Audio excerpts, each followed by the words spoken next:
स्वागत है आप सभी दर्शकों का उत्तराखंड स्टेट मीडिया चैनल पर। तो चलिए नजर डालते हैं दिन भर की काम और जरूरत की खबरों पर। और वीडियो पसंद आए तो सब्सक्राइब करना ना भूले।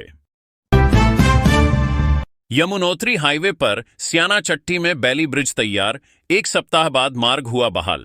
उत्तरकाशी में यमुनोत्री राष्ट्रीय राजमार्ग पर स्याना चट्टी में भारी बारिश से क्षतिग्रस्त 100 मीटर सड़क की मरम्मत पूरी हो गई है। बैली ब्रिज बनकर तैयार हो गया है और वैली ब्रिज भी तैयार कर लिया गया है। श्रद्धालुओं को बड़ी राहत मिली है। एनएच विभाग ने मार्ग सुरक्षा और बहाली के लिए पोकलेन मशीनें भी उतारी हैं। पिछले 1 सप्ताह बाद यातायात सामान्य हुआ है। रुद्रप्रयाग में मंदतौली संगम के पास नदी में बहे व्यक्ति की 3 दिन से तलाश जारी। रुद्रप्रयाग जिले के मंदतौली संगम के पास 3 दिन पहले एक व्यक्ति नदी में बह गया था। उसकी तलाश के लिए एसडीआरएफ और पुलिस की टीमें लगातार सर्च ऑपरेशन चला रही हैं। अभी तक व्यक्ति का कोई सुराग नहीं मिल पाया है। नदी में पानी का बहाव तेज होने के कारण तलाशी अभियान में दिक्कतें आ रही हैं। परिजनों का रो रो कर बुरा हाल है। चमोली में कांग्रेस विधायक लखपत बुटोला ने मुख्यमंत्री पुष्कर सिंह धामी की जमकर तारीफ की। चमोली के गोपेश्वर में जन जन की सरकार कार्यक्रम में कांग्रेस विधायक लखपत बुटोला ने कहा कि विपक्ष के विधायकों के साथ भेदभाव के आरोप लगते हैं, लेकिन उनकी विधानसभा में सबसे ज्यादा विकास हुआ है। उन्होंने मुख्यमंत्री का आभार जताया। बुटोला सीएम धामी की तारीफ करने वाले कांग्रेस के दूसरे विधायक हैं। गोपेश्वर में मुख्यमंत्री पुष्कर सिंह धामी का रोड शो, 63 विकास योजनाओं की सौगात। मुख्यमंत्री धामी गोपेश्वर पहुंचे, जहां उन्होंने बस स्टेशन से पुलिस मैदान तक रोड शो किया। 113 करोड़ 99 लाख की 36 योजनाओं का शिलान्यास और 41 करोड़ 37 लाख की 27 योजनाओं का लोकार्पण किया। लोगों ने जगह जगह पुष्प वर्षा कर स्वागत किया। इनमें सड़क, पुल, स्वास्थ्य से जुड़ी योजनाएं शामिल हैं। चमोली के गोपेश्वर में तेज रफ्तार ट्रक ने बाइक सवार को कुचला, मौके पर ही मौत। गोपेश्वर में लीसा फैक्ट्री बाईपास मोड़ पर एक तेज रफ्तार ट्रक ने बाइक सवार युवक को कुचल दिया। बाइक सवार अपनी बाइक समेत ट्रक के नीचे फंस गया और मौके पर ही उसकी मौत हो गई। घटना के बाद ट्रक चालक वाहन छोड़कर मौके से फरार हो गया। पुलिस ने शव को पोस्टमार्टम के लिए भेज दिया है। आरोपी चालक की तलाश शुरू कर दी है। बद्रीनाथ चढ़ावा चोरी मामले में बद्री केदार मंदिर समिति ने खजांची को पद से हटाया। बद्रीनाथ धाम में चढ़ावा हेराफेरी के मामले में बीकेटीसी ने दान गणना के खजांची संदेश मेहता को पद से हटा दिया। गढ़वाल मंडल आयुक्त की अध्यक्षता वाली 3 सदस्यीय जांच समिति मंदिर पहुंच चुकी है। समिति ने गर्भगृह और चढ़ावा गणना केंद्र का निरीक्षण किया है। गणना कक्ष में बिना जेब वाली ड्रेस अनिवार्य कर दी गई है। बद्रीनाथ चढ़ावा चोरी पर पूर्व मुख्यमंत्री भगत सिंह कोश्यारी ने पहली प्रतिक्रिया दी। पूर्व मुख्यमंत्री कोश्यारी ने बद्रीनाथ दान चोरी मामले पर अपनी पहली सार्वजनिक प्रतिक्रिया दी। उन्होंने कहा कि ऐसे लोगों के खिलाफ कानून अपना काम करेगा। हर युग में ऐसे लोग रहे हैं। त्रेता युग में भी माता सीता का हरण हुआ था। इससे पहले हरिद्वार सांसद त्रिवेंद्र सिंह रावत भी प्रतिक्रिया दे चुके हैं। बारिश और फिसलन के बीच 4 धाम यात्रा जारी। 44,25,000 से अधिक श्रद्धालु पहुंचे। मानसून के बावजूद 4 धाम यात्रा रुकी नहीं है।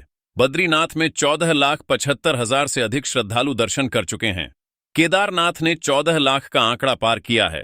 हेमकुंड साहिब में 2 लाख श्रद्धालु पहुंच चुके हैं। प्रशासन ने मार्गों पर एसडीआरएफ, एनडीआरएफ और स्वास्थ्य विभाग की टीमें तैनात की हैं। बद्रीनाथ चढ़ावा चोरी और केदारनाथ वीआईपी खर्च से 4 धाम की साख पर सवाल खड़े। बद्रीनाथ में चढ़ावा चोरी के आरोपी प्रमोद नौटियाल की गिरफ्तारी के बाद पुलिस जांच तेज हो गई है। केदारनाथ धाम में वीआईपी मेहमानों के आवास और भोजन पर मंदिर कोष से खर्च की जांच में वित्तीय अनियमितताओं की पुष्टि हुई है। शासन ने संबंधित अधिकारियों के खिलाफ कार्रवाई के निर्देश दिए हैं। देहरादून में 7 दिन बाद मसूरी किमाड़ी रोड की खाई से लापता युवक का शव बरामद। नेहरू कॉलोनी से 8 जुलाई को लापता 24 वर्षीय सुमित पाल का शव मसूरी किमाड़ी मार्ग पर गहरी खाई से मिला। पुलिस को सीसीटीवी फुटेज से सुराग मिला, जिसके बाद एसडीआरएफ की मदद से शव बरामद हुआ। शव क्षत विक्षत अवस्था में था। परिजनों ने हत्या की आशंका जताई है। भारी बारिश से मसूरी देहरादून मार्ग पर की पॉइंट के पास भूस्खलन, सड़क का हिस्सा धंसा। मसूरी में लगातार हो रही बारिश ने अपना असर दिखाना शुरू कर दिया है। मसूरी देहरादून मार्ग पर की पॉइंट के पास मुख्य सड़क का एक हिस्सा भूस्खलन के कारण बुरी तरह धंस गया है। सड़क के नीचे की मिट्टी खिसकने से बड़ी दरारें पड़ गई हैं। लोक निर्माण विभाग ने बैरिकेडिंग लगाने की तैयारी शुरू कर दी है। देहरादून में बीएसएफ जवान ने शादीशुदा प्रेमिका की हत्या कर खुद जहर खाया। देहरादून में एक बीएसएफ जवान ने अपनी शादीशुदा प्रेमिका की हत्या कर दी और फिर खुद भी जहर खा लिया। आरोपी की पत्नी ने पुलिस को सूचना दी कि उसके पति ने फोन कर अपनी लोकेशन भेजी और बताया कि उसने प्रेमिका की हत्या कर दी है। पुलिस ने आरोपी को अस्पताल में भर्ती कराया, जहां उसका इलाज चल रहा है। प्रेमनगर में टोंस नदी पर बना पुल आनन फानन में ट्रैफिक के लिए खोला गया। सितंबर 2025 में भारी बारिश से क्षतिग्रस्त पुल की मरम्मत करीब 1 साल तक चलती रही।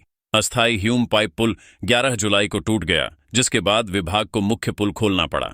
स्थानीय लोगों का आरोप है कि पुल उद्घाटन की प्रतीक्षा में बंद रखा गया था। हरेला पर्व पर देहरादून नगर निगम 5 लाख पौधे लगाएगा, जीपीएस मैपिंग होगी। 16 जुलाई को हरेला के अवसर पर नगर निगम मिशन पोषण संकल्प के तहत लाखों पौधे वितरित करेगा। गुलमोहर, अमलतास, जैकरांडा जैसे फूलदार और पीपल, बरगद जैसे बड़े वृक्ष लगाए जाएंगे। पिछले साल लगाए गए पौधों के सूखने पर निगम ने स्वीकारा कि देखभाल के लिए कोई एजेंसी नहीं थी। सुप्रीम कोर्ट ने गौलापार की 26 हेक्टेयर जमीन 6 सप्ताह में ट्रांसफर करने का आदेश दिया। सुप्रीम कोर्ट ने हाई कोर्ट को नैनीताल से हल्द्वानी के गौलापार शिफ्ट करने के मामले में राज्य सरकार को सख्त निर्देश दिए हैं। कोर्ट ने कहा कि अब कोई गैर जरूरी देरी नहीं होनी चाहिए। नैनीताल पहाड़ी शहर होने के कारण ट्रैफिक का दबाव झेल रहा है। ब्रिटेन की कोर्ट में कल कैप्टन अजय पंत की सजा पर फैसला आने की संभावना। 14 जून को ब्रिटिश नेशनल क्राइम एजेंसी ने कैप्टन अजय पंत को रूस से गैर कानूनी तेल ढुलाई के आरोप में गिरफ्तार किया था। उन्हें अधिकतम 10 साल की सजा हो सकती है। विदेश मंत्रालय ने लंदन उच्चायोग को कानूनी मदद के निर्देश दिए हैं। पंत की पत्नी ने प्रधानमंत्री से अपील की है। मनसा देवी मंदिर में पारदर्शिता के लिए पुजारियों और कर्मचारियों को बिना जेब वाले वस्त्र दिए। हरिद्वार स्थित सिद्धपीठ मां मनसा देवी मंदिर में ट्रस्ट ने पारदर्शिता बढ़ाने के लिए सभी कर्मचारियों को पॉकेटलेस यूनिफॉर्म वितरित की। श्री महंत रविंद्रपुरी महाराज ने बताया कि मंदिर में 65 सीसीटीवी कैमरे लगे हैं। वायरल वीडियो के बाद यह कदम उठाया गया। पुरी ने दावा किया कि वीडियो पुराना है। रुड़की में स्मार्ट मीटर और बिजली कटौती के विरोध में कांग्रेस ने विद्युत विभाग का घेराव किया। कांग्रेस कार्यकर्ताओं ने महानगर अध्यक्ष राजेंद्र चौधरी के नेतृत्व में अधीक्षण अभियंता कार्यालय पहुंचकर सरकार के खिलाफ नारेबाजी की। प्रदर्शनकारियों ने बिजली कटौती, ट्रिपिंग और स्मार्ट मीटर की समस्याओं को लेकर आरोप लगाए। माहौल गर्म होने पर पुलिस को संभालना पड़ा। बाद में अधिकारियों ने समाधान का आश्वासन दिया।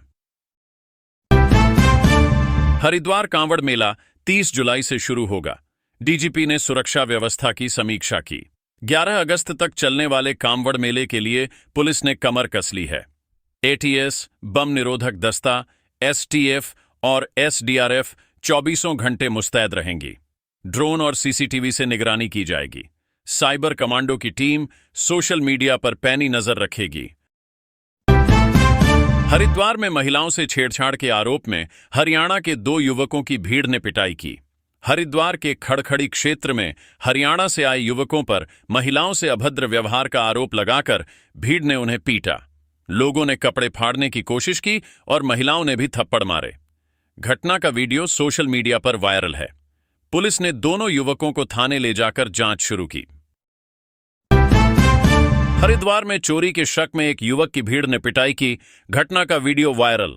हरिद्वार के ललतारा पुल के पास घाट क्षेत्र में चोरी के शक में भीड़ ने एक युवक को दौड़ा दौड़ा कर लात घूंसे मारे। मारपीट से बचने के लिए युवक गंगा किनारे भागा और मदद की गुहार लगाई। भीड़ ने उसके कपड़े भी फाड़ दिए। बाद में युवक को पुलिस के हवाले कर दिया गया। हरिद्वार के पत्थरी में तमंचा तानकर महिला से दुष्कर्म और लूट के 4 आरोपी गिरफ्तार। 7 जुलाई की रात पीड़िता अपने बच्चे के साथ घर पर थी, तभी 4 युवक तमंचे के बल पर घर में घुस आए। उन्होंने महिला को जान से मारने की धमकी देकर दुष्कर्म किया और झुमके लूटकर फरार हो गए। पुलिस ने 4 आरोपियों को पकड़ लिया और तमंचा, चाकू व झुमके बरामद किए। लक्सर में बिना लाइसेंस चल रही 2 मावा फैक्ट्रियों पर प्रशासन का छापा, प्रतिष्ठान सील। लक्सर में खाद्य सुरक्षा विभाग ने बिना लाइसेंस चल रही मावा निर्माण इकाइयों पर छापा मारा। 2 प्रतिष्ठानों को सील कर दिया गया। विभाग को संदेह है कि इन फैक्ट्रियों में मिलावटी मावा बनाकर आसपास के बाजारों में आपूर्ति की जा रही थी। अधिकारियों ने मौके से सैंपल लेकर जांच के लिए प्रयोगशाला भेजे हैं। पिथौरागढ़ में आईटीबीपी जवान के भाई की हत्या, आरोपी टैक्सी ड्राइवर 8 घंटे में गिरफ्तार। डीडी हाट में 33 वर्षीय भूपेंद्र सिंह चौहान का शव सड़क किनारे मिला। उनके सिर पर गंभीर चोट के निशान थे। पुलिस ने 8 घंटे के भीतर आरोपी सुमित सिंह धामी को गिरफ्तार कर लिया। पूछताछ में आरोपी ने बताया कि नशे में धुत भूपेंद्र से विवाद के बाद उसने स्पैनर से हमला कर हत्या कर दी। पिथौरागढ़ में परिवहन विभाग ने नियमों के विपरीत चल रहे स्कूल वैन समेत 4 वाहन सीज। एआरटीओ प्रवर्तन शिवांश कांडपाल के नेतृत्व में विशेष प्रवर्तन अभियान चलाया गया। ओवरलोडिंग, निजी वाहनों को अवैध रूप से स्कूल वैन के रूप में संचालित करने और फिटनेस संबंधी अनियमितताएं पाए जाने पर 4 वाहन सीज किए गए। विभाग ने सख्त कार्रवाई जारी रखने की चेतावनी दी। धारचूला में मूकाबधिर नाबालिग छात्रा से दुष्कर्म का मामला उजागर, आरोपी फरार। धारचूला विकासखंड में रहने वाली 11वीं कक्षा की मूकाबधिर छात्रा को गांव के ही एक युवक ने टीवी देखने के बहाने अपने घर बुलाया और दुष्कर्म किया। आरोपी ने जान से मारने की धमकी दी थी। जून में पेट दर्द की शिकायत पर जांच में छात्रा गर्भवती पाई गई। उसने एक बच्ची को जन्म दिया। काशीपुर में बरसाती पानी से भरे प्लॉट में नहाने गए 2 बच्चों की डूबने से मौत। काशीपुर में महादेव कॉलोनी स्थित खाली भूखंड में बरसाती पानी भरा था। 6 वर्षीय देव और मयंक उसमें नहाने उतरे और गहरे पानी में चले गए। स्थानीय युवक अमन रुहेला ने 7 फीट गहरे गड्ढे में डाइव लगाकर दोनों को बाहर निकाला। अस्पताल में डॉक्टरों ने उन्हें मृत घोषित कर दिया। ऊधम सिंह नगर पुलिस ने सुप्रीम कोर्ट के निर्देश पर 7 लाउडस्पीकर हटाए। एसएसपी अजय गणपति के निर्देश पर ध्वनि प्रदूषण नियंत्रण अभियान चलाया गया। कोतवाली क्षेत्र से 2, किच्छा से 1 और खटीमा की 4 मस्जिदों से कुल 7 लाउडस्पीकर हटाए गए। निर्धारित डेसिबल सीमा और रात 10 बजे से सुबह 6 बजे तक की शांत अवधि का उल्लंघन करने वालों पर कार्रवाई की गई। बाजपुर में सांड से बाइक टकराने से वन विभाग के 22 वर्षीय संविदाकर्मी भारत सिंह की मौत। बरहैनी रेंज में तैनात भारत सिंह अपने 2 साथियों के साथ बाइक से घर लौट रहे थे। सड़क पर अचानक सांड आ गया और बाइक उससे टकरा गई। तीनों गंभीर रूप से घायल हुए। साथियों के छोड़कर जाने के बाद स्थानीय लोगों ने उन्हें अस्पताल पहुंचाया, जहां डॉक्टरों ने मृत घोषित कर दिया। तराई विकास सहकारी संघ के अध्यक्ष पद पर भाजपा का कब्जा, गोपाल बोरा निर्विरोध चुने। खटीमा के वरिष्ठ भाजपा नेता गोपाल बोरा तराई विकास सहकारी संघ ऊधम सिंह नगर के निर्विरोध अध्यक्ष निर्वाचित हुए। समर्थकों ने ढोल नगाड़ों और आतिशबाजी के साथ जश्न मनाया। बोरा ने शहीद स्मारक पहुंचकर राज्य आंदोलनकारियों को श्रद्धांजलि दी। उत्तराखंड की अपनी एविएशन एकेडमी पराग फार्म में स्थापित होगी। मुख्य सचिव आनंद बर्धन की समीक्षा बैठक में ऊधम सिंह नगर के पराग फार्म में एविएशन एकेडमी स्थापित करने का निर्णय लिया गया। देहरादून से सभी जिला मुख्यालयों को हवाई सेवा से जोड़ने की योजना तैयार होगी। बद्रीनाथ और केदारनाथ के लिए एयर ट्रैफिक कंट्रोल जल्द स्थापित करने के निर्देश दिए गए। ड्राफ्ट मतदाता सूची में भारी गड़बड़ी, 19 लाख मतदाताओं के फॉर्म में त्रुटियां पाई गईं। मुख्य निर्वाचन अधिकारी कार्यालय ने ड्राफ्ट मतदाता सूची जारी की है, जिसमें 71,33,785 मतदाता शामिल हैं। 1,99,000 मतदाता ऐसे हैं जो अपने माता पिता से 15 साल से भी कम छोटे हैं। 92,000 मतदाताओं के दादा दादी की उम्र 40 साल से कम निकली। उत्तराखंड में शिक्षक तबादला प्रक्रिया से पहले समायोजन को लेकर सवाल उठने लगे। प्रदेश में शिक्षक तबादला प्रक्रिया शुरू होने से पहले ही विभागीय स्तर पर समायोजनों को लेकर विवाद खड़ा हो गया है। खाली पदों की जानकारी जारी होने से पहले ही कई शिक्षकों को सुगम क्षेत्रों के स्कूलों में तैनाती मिल गई। शिक्षक संगठनों ने पारदर्शी तबादला नीति की मांग की। सूचना आयोग ने कहा, अधिकारियों की नियुक्ति और तबादले निजी सूचना नहीं। उत्तराखंड सूचना आयोग ने महत्वपूर्ण टिप्पणी करते हुए कहा है कि सरकारी अधिकारियों की नियुक्ति और तबादलों से जुड़ी जानकारी को निजी सूचना बताकर छिपाया नहीं जा सकता। आयोग ने राज्य सरकार से इस मामले में वैधानिक स्थिति स्पष्ट करने को कहा है। राज्य आंदोलनकारियों के लंबित मुद्दों के समाधान के लिए कैबिनेट की उप समिति बनेगी। राज्य सरकार ने राज्य आंदोलनकारियों की लंबित मांगों पर विचार करने के लिए कैबिनेट की उप समिति गठित करने का निर्णय लिया है। इस समिति में कई मंत्री शामिल होंगे। बैठक में आंदोलनकारियों को आरक्षण और अन्य लंबित लाभ दिए जाने पर भी चर्चा हुई। अमेरिका ईरान जंग में उत्तराखंड परिवहन निगम की 59 बसों की डील पर फंसा पेंच। अमेरिका और ईरान के बीच जारी युद्ध के कारण उत्तराखंड परिवहन निगम की 59 नई बसों की खरीद पर संकट खड़ा हो गया है। निर्माता कंपनी ने पुरानी निर्धारित दरों पर बसें देने से इनकार कर दिया है और कीमतें बढ़ा दी हैं। निगम ने टेंडर प्रक्रिया पूरी कर ली थी।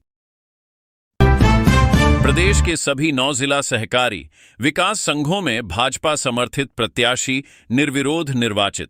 प्रदेश के सभी 9 जिला सहकारी विकास संघों के चुनावों में भाजपा समर्थित प्रत्याशी निर्विरोध निर्वाचित हुए हैं। पहली बार इन चुनावों में 33% महिला आरक्षण लागू किया गया, जिससे महिलाओं की भागीदारी बढ़ी है। ग्राम पंचायतों में उप प्रधान के पदों के लिए मतदान, 7,466 पदों पर वोटिंग। प्रदेश की ग्राम पंचायतों में उप प्रधान के पदों के लिए बुधवार को मतदान हुआ। हरिद्वार जिले को छोड़कर शेष 12 जिलों में 7,466 पदों के लिए वोटिंग कराई गई। कई स्थानों पर प्रत्याशी निर्विरोध भी चुने गए। मतदान शांतिपूर्ण ढंग से संपन्न हुआ।